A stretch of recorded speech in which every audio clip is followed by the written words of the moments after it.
సుమన్ టీవీలో మీ business promotions కోసం ఈ కింది నెంబర్ను సంప్రదించగలరు.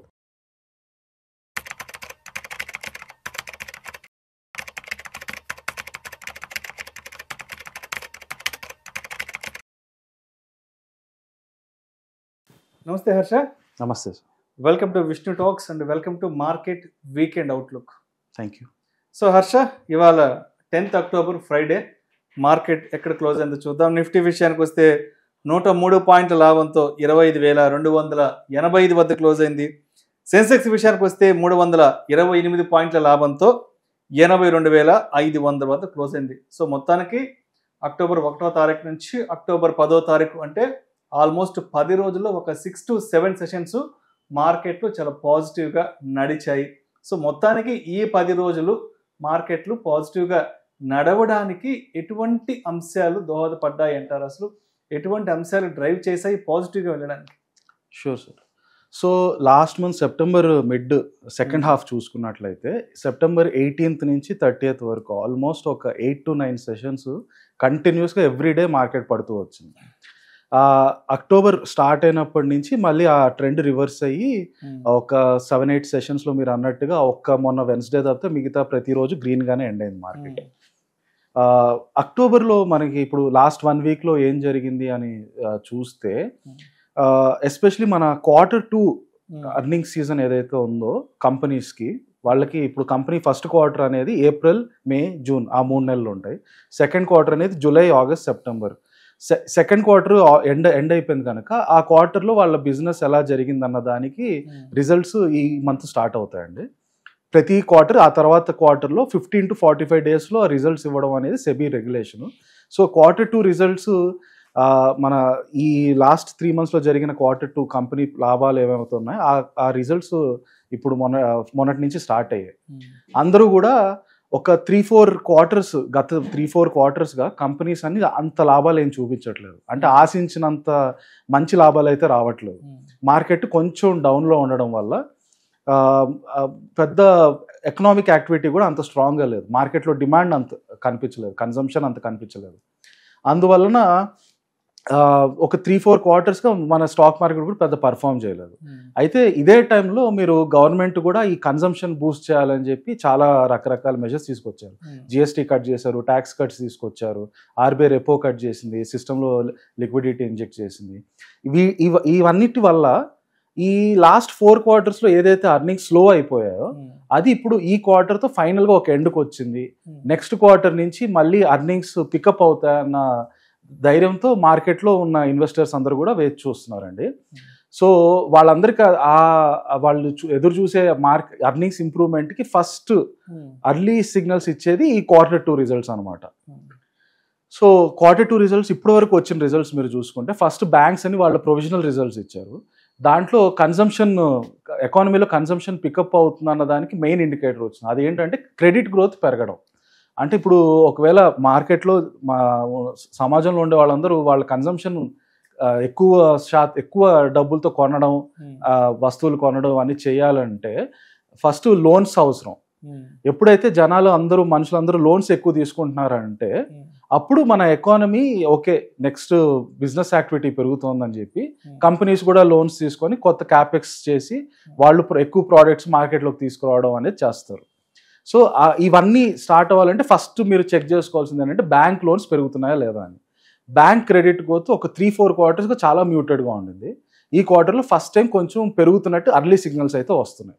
ఆ పాజిటివ్నెస్తో మార్కెట్ లాస్ట్ 1 వీక్లో చాలా హ్యాపీగానే ఉండింది. సెకండ్ విషయాన్ని మీరు చూస్తే ఐటీ సెక్టర్ చాలా ఇబ్బందులతో పడుతుండింది ఒక 4-5 క్వార్టర్స్గా. అది కూడా ఒక చెప్పాలంటే కంపెనీ ఏదైతే ఆ డౌన్ సైకిల్ ఉండిందో ఆ కంపెనీస్ పరంగా ఆ డౌన్ సైకిల్ ఒక ఎండ్కి వస్తుంది అనేది మనకి నిన్న టీసీఎస్ క్వార్టర్స్తో అనిపించింది చాలా మందికి. ఒక సొసైటీ పరంగా చూస్తే మనకి చాలా నష్టాలే. ఎందుకంటే ఐటీలో చాలా వరకు మన సొసైటీలో ఎంతోమంది దాంట్లో జాబ్ చేస్తున్నారు. ఆ జాబ్స్ అయితే తగ్గిపోతున్నాయి. కాకపోతే టీసీఎస్ నిన్న చాలా క్లియర్ సిగ్నల్ ఇచ్చింది. ఏంటంటే ఫ్యూచర్లో ఏఐ మీద చాలా ఇన్వెస్ట్ చేయబోతున్నాం, ప్రపంచంలో ఏఐ టెక్ ఎనేబుల్డ్ కంపెనీగా మేము అగ్రస్థాయిలో ఉండాలనేది నిన్న చాలా క్లియర్ సిగ్నల్ ఇచ్చారు. దానివల్ల మన సొసైటీకి డెఫినెట్గా బ్యాడ్ ఇంపాక్ట్ కొంతవరకు ఉంటుంది, ఎందుకంటే చాలా మందికి ఉద్యోగాలు పోతాయి. బట్ ఆ కంపెనీకి వచ్చే లాభాల పరంగా చూసుకుంటే డెఫినెట్గా ఫ్యూచర్లో టీసీఎస్ మళ్ళీ బాగా రికవర్ అయ్యి మంచి ప్రాఫిట్స్ వచ్చే దిశగా వెళ్తుంది అనేది ఆ సిగ్నల్ అయితే వచ్చింది నిన్న. సో ఐటీ కంపెనీస్ కూడా ఇక్కడి నుంచి ఆ బ్యాడ్ సైకిల్ ఏదైతే ఉండిందో అది ఒక ఎండ్కి వస్తుంది, ఇక్కడి నుంచి మళ్ళీ పికప్ అవుతాయనే ఉద్దేశంతో అయితే మార్కెట్ ఉంది. అదేవిధంగా ఈ వారంలో జరిగిన దాంట్లో ఫార్మా చూసుకున్నట్లయితే Indian companies mostly generic drugs export చేస్తాయి. లాస్ట్ వీక్లో ట్రంప్ ఫార్మా మీద టారిఫ్స్ అన్నాడు, కాకపోతే ఈ వీక్లో చాలా క్లియర్గా చెప్పారు జనరిక్ డ్రగ్స్ ఎవరైతే అమెరికాలోకి ఇంపోర్ట్ చేస్తున్నారో వాళ్ళ మీద టారిఫ్స్ పెట్టము అని. సో ఫార్మా సెక్టర్కి కూడా మంచి పాజిటివ్ న్యూస్ వచ్చింది. ఆ రకంగా మీరు మొత్తం ఫైనాన్స్లో క్రెడిట్ గ్రోత్, ఎకానమీలో క్రెడిట్ గ్రోత్ పెరుగుతుందన్నాం, ఐటీలో బ్యాడ్ ఫేజ్ ఒక ఎండ్కి వస్తుందన్న సిగ్నల్ కనిపించడం, ఫార్మాకు కూడా ట్రంప్ నుంచి అంత ఇబ్బందులు లేవని తెలియడం, మా ఓవరాల్ నిఫ్టీలో ఈ మంచి కాంపోజిషన్ కనుక market has been moving up అండి. అయితే మీరు ఇంకో టెక్నికల్గా చూసినట్లయితే 25,000 దగ్గర చాలా స్ట్రాంగ్ సపోర్ట్ ఉండింది. లాస్ట్ 3-4 డేస్లో కూడా చాలా క్లియర్గా ఉండింది. మార్కెట్ 25,000 కిందకు వచ్చే పరిస్థితి అయితే కనిపించట్లేదు. 25,000 చాలా స్ట్రాంగ్గా ఉంది. కాకపోతే ఇన్ ద మీడియం టర్మ్ ఒక 5 monthsగా చూసుకుంటే 25,000కి ఒక 650 పాయింట్స్ అటు 650 పాయింట్స్ ఇటు, అంటే 25,650 అప్పర్ ఎండ్ అయితే 24,350 లోవర్ ఎండ్. ఈ రెండింటి మధ్యలోనే ఒక 4-5 monthsగా మార్కెట్ ఉంది. ఇప్పుడు కూడా మోస్ట్లీ ఈ రెండింటి మధ్యలోనే మార్కెట్ ముందుకు వెళ్తుంది అనేది అనిపిస్తుంది. మరి 25,650 నెక్స్ట్ టార్గెట్ క్రాస్ అవ్వాలి అంటే ఏవైతే Q2 రిజల్ట్స్ ఇప్పుడు స్టార్ట్ అయ్యాయో అవి స్ట్రాంగ్గా ఉండాలి, వాటిలో మంచి రిజల్ట్స్ కనిపిస్తున్నాయి అనుకుంటే అప్పుడు మార్కెట్ ఖచ్చితంగా 25,650 దాటి ముందుకు వెళ్తుంది. అదర్వైజ్ అదే రేంజ్ బౌండ్లో ఒక 500 పాయింట్స్ అటు ఇటు ఉంటూ ఒక రేంజ్ బౌండ్లో కంటిన్యూ అవుతుంది. కానీ ఈ మీడియం టర్మ్ ఎప్పుడు ఇది డెఫినెట్గా బ్రేక్ అయ్యి మార్కెట్ కొత్త హైస్ 26,000, 27,000, 28,000కి వెళ్తుంది అనేది చూస్తే 3 మోస్ట్ ఇంపార్టెంట్ థింగ్స్ కన్సిడర్ చేయాలి. ఫస్ట్ వచ్చి కరెంట్గా జరుగుతున్న Q2 రిజల్ట్స్ అర్నింగ్స్ ఫేజ్. ఇది నెక్స్ట్ మంత్ 15th వరకు డైలీ రిజల్ట్స్ వస్తూనే ఉంటాయి. అందరూ చాలా కీన్గా అబ్జర్వ్ చేస్తుంటారు ఏం జరుగుతుందని. చాలా హై ఎక్స్పెక్టేషన్స్ అయితే లేవు, అలా అని చెప్పి ఉన్న ఎక్స్పెక్టేషన్స్ ఏంటంటే బ్యాడ్ ఫేజ్ ఎండ్కి వస్తుంది, గుడ్ ఫేజ్ అనేది Q3 నుంచి స్టార్ట్ అవుతుంది. మార్కెట్ అర్నింగ్స్ బ్యాడ్ ఫేజ్ అయితే ఈ క్వార్టర్తో ఎండ్ అవుతుందన్న ఎక్స్పెక్టేషన్తో అందరూ ఉన్నారు. సెకండ్ మీరు చూస్తే గవర్నమెంట్ లాస్ట్ 1 yearలో జిఎస్టీ రేట్స్ కట్ చేసింది, ఇన్కమ్ ట్యాక్స్లు కట్ చేసింది, ఆర్బీఐ రెపో రేట్లు కట్ చేసింది, అలాగే సిస్టంలో చాలా లిక్విడిటీ ఇంజెక్ట్ చేసింది. లిక్విడిటీ అంటే ఎందుకు అవసరం అంటే సిస్టంలో ఎకానమీలో ఎక్కువ డబ్బులు ఉంటే అప్పుడు వాటికి కావాల్సిన ఇంట్రెస్ట్ రేట్లు కూడా తగ్గిపోతాయి. బ్యాంకులో ఆ డబ్బులు అందరిని లెండ్ చేయాలి కాబట్టి ఇంట్రెస్ట్ రేట్లు కొంచెం తగ్గించి లెండ్ చేస్తారు. అందరికీ తక్కువ వడ్డీకి లోన్లు వస్తాయి కాబట్టి ఎకానమీలో యాక్టివిటీ బాగా పెరుగుతుంది. సో ఆ రకంగా ఈ గవర్నమెంట్ అయితే తన సైడ్ నుంచి మార్కెట్ని పుష్ చేయడానికి చేయాల్సినవన్నీ చేసింది. మార్కెట్ ఎందుకు ఆగిపోయింది అంటే ఒకే ఒక కారణం, ఇండియా US ట్రేడ్ డీల్. అంతే, ఆ ట్రేడ్ డీల్ ఎప్పుడైతే ఒక కొలిక్కి వస్తుందో డెఫినెట్గా మార్కెట్ ఇప్పుడున్న రెసిస్టెన్స్ని దాటుకొని కొత్త హైస్ ఇస్తుంది అనేది 100% అందరికి కనిపించే చాలా క్లియర్గా కనిపిస్తుంది సిగ్నల్. ఈవెన్ లాస్ట్ నైట్ మన మోదీ గారు ట్రంప్ ఫోన్లో మాట్లాడుకున్నారని చెప్పారు కదా, దాంట్లో కూడా గాజా డీల్ కోసం అని చెప్పి మాట్లాడిన ఫోన్లో, దాంట్లో సెకండ్ హాఫ్లో మన US FTA డీల్ చాలా ముందుకు వెళ్తుందని ఇద్దరు ఆప్టిమిజం వ్యక్తం చేశారని చెప్పారు, which is a very good signal for the market అండి. సో మొత్తానికి ఏదైనా సరే 2 దేశాల మధ్య సత్సంబంధాలు కనుక ఏర్పడ్డాయంటే ఇక మన మార్కెట్లకి ఇంకా అడ్డోదిపోలేదు, ముందుకెళ్ళడానికి అంటారు. డెఫినెట్గా షార్ట్ టర్మ్లో అయితే ఇంకా కొంచెం కన్సాలిడేషన్ సైడ్ వేస్ ఫేజ్లోనే ఉంది. US FTA డీల్ ఎప్పుడైతే క్లియర్ అయిపోతుందో మార్కెట్కి చాలా క్లియర్ సిగ్నల్స్ ఉన్నాయండి ఇంకా నెక్స్ట్ హై లెవెల్స్కి టచ్ అవ్వడానికి. సో ఇంకొక 2 నెలల్లో కూడా మనం అంటే ఇయర్ ఎండింగ్ వచ్చేస్తున్నాం కాబట్టి అంటే జనవరి నుంచి మార్కెట్లలో మనం ఊహించిన ర్యాలీ అయితే ఉండొచ్చు అంటారా? ఐ వుడ్ హోప్ ఈవెన్ ముందే ఇంకా స్టార్ట్ అయిపోతుందన్న ఆశ అండి. మోస్ట్లీ US FTA డీల్ ఈ రోజు ఈవినింగ్ ఒకవేళ అనౌన్స్ చేశారు అనుకోండి డీల్ ఫైనలైజ్ అయిందని, మండే మార్నింగ్ మీకు 1,000 పాయింట్స్ అప్తో మార్కెట్ స్టార్ట్ అవుతుంది. ఎందుకంటే చాలా ఆగిపోయి ఉంది అనమాట. ఆ బ్యాండ్ లో ఉండడానికి, సైడ్ వేస్ ఫేజ్ లో ఉండడానికి ఇప్పుడు మన మార్కెట్ లో ఉన్న biggest issue US FTA deal, దానివల్ల రూపీ డెప్రిషియేట్ అవ్వడం.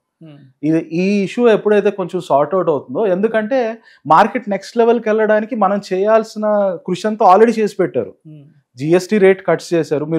మీరు కంపెనీస్ చూస్తే కూడా చాలా మంది ఎప్పుడైతే సెప్టెంబర్ 22 జిఎస్టీ కట్ అయిందో ఆ తర్వాత నుంచి 2 వీలర్ సేల్స్ 3 వీలర్ సేల్స్ విపరీతంగా పెరిగాయని చాలా కంపెనీస్ డేటా ఇచ్చారు.